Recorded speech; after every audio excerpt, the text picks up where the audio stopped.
What is up, killers? Kev here, and today back with a brand new episode of 5 new console mods to hit the Bethesda on our website this week. This is going to be episode 561 within my series, but without further ado guys, let's just jump straight into the video. IA92's epic playable Daedric Princes, Mehrunes Dagon, coming in at 4.1 megabytes of a download. For this particular one, it's a very nice fleshed out description, so I can fill you guys in it with a little bit. As always, if you want to read up more and want to know more, head over to the links in the description and have a little look yourself, or even better, download them. It helps everyone out. For this particular one, it comes with a beautiful backstory and a lore of this particular race that fits in very nicely to do with the game. You obviously get the skill bonuses, which are going to include such thing as destruction of 40, two-hand of 30, illusion 15, heavy armor 35, block 15, restoration 25, and so on and so forth. There's a few other different ones as well, but I'm going to get through this as quickly as I can, guys.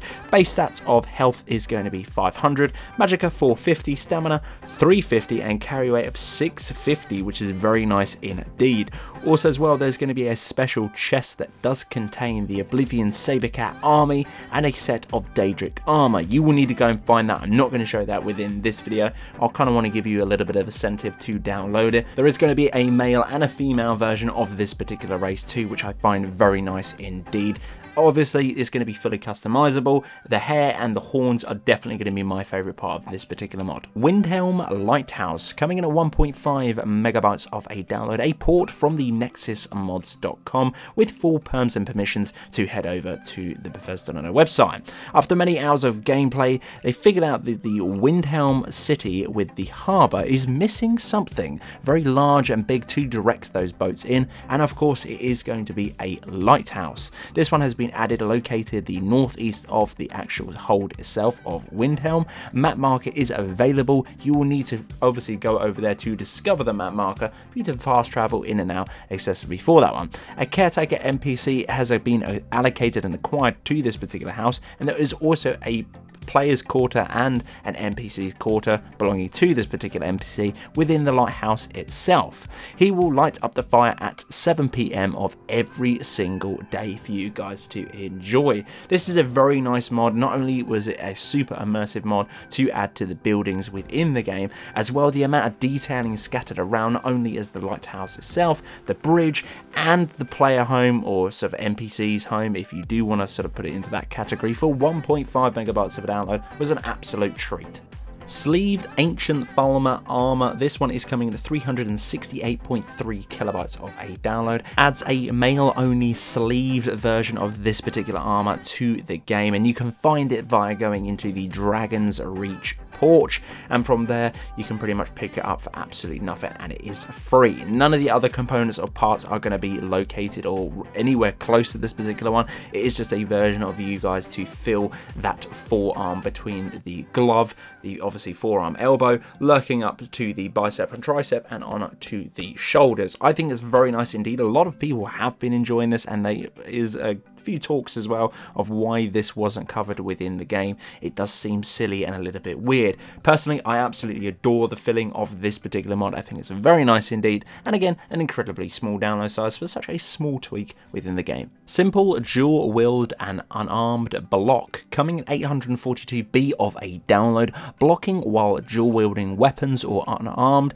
is going to be replacing the left attack, which I find very cool indeed. Even with my own rig of animations and setup overall to do with my load order, this worked absolutely perfect. I installed it, it's sitting at the bottom of my load order, and as you guys know, if you viewed my load order video, it's an absolute mess, but somehow really works.